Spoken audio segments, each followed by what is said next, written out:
محترم سامعین کرام، السلام علیکم ورحمۃ اللہ تعالی وبرکاتہ۔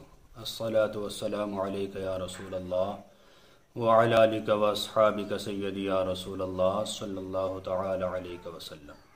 محترم سامعین کرام، حضور صلی اللہ تعالی علیہ وسلم ارشاد فرماتے ہیں، مدارج النبوت صفحہ جلد نمبر 1 صفحہ نمبر 298 پر حضور فرماتے، معراج کی رات جب میں نے جہنم کی سیر کی تو میں نے دیکھا کہ کچھ لوگوں کے سر فرشتے پتھر سے کچل رہے ہیں، یعنی انسان لیٹا ہوا ہے، فرشتے پتھر اٹھاتے ہیں بھاری سا، اور اٹھانے کے بعد اس کے سر پہ چھوڑ دیتے ہیں، اس کا سر ٹوٹ جاتا ہے، پھوٹ جاتا ہے اور کچل جاتا ہے، اور وہ رونا شروع کر دیتا ہے، اور پھر وہ سر صحیح سالم ہو جاتا ہے۔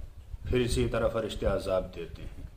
یہ سلسلہ جاری تھا کہ میں نے پوچھا، جبرائیل یہ کون لوگ ہیں، انہیں کس چیز کی سزا مل رہی ہے؟ حضرت جبرائیل علیہ السلام عرض کرتے ہیں، یا رسول اللہ صلی اللہ تعالی علیہ وسلم، یہ آپ کی امت کے وہ لوگ ہیں جو نماز نہیں پڑھتے تھے۔ محترم سامعین کرام، اندازہ لگائیں بے نمازی کو کتنا خطرناک عذاب دیا جا رہا ہے کہ ایک موٹے پتھر سے فرشتے اس کا سر کچلتے ہیں، اور یہ دفن ہونے کے بعد قیامت تک اسی طرح عذاب اسے جھیلنا ہوگا، اسی طرح عذاب اسے برداشت کرنا ہوگا، اسی طرح عذاب اسے دیا جائے گا۔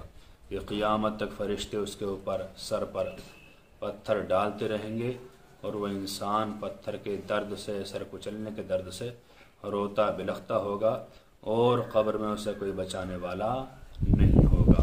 تو دیکھیے حضرات، نماز چھوڑنا کتنا بڑا گناہ ہے اور کتنا خطرناک عذاب آقا علیہ السلام نے بتایا۔ لہٰذا ہمیں سچا پکا نمازی بن جانا چاہیے، اگر بے نمازی ہیں تو توبہ کر لینی چاہیے، اور نماز سے پنجگانہ کی پابندی کرنا چاہیے۔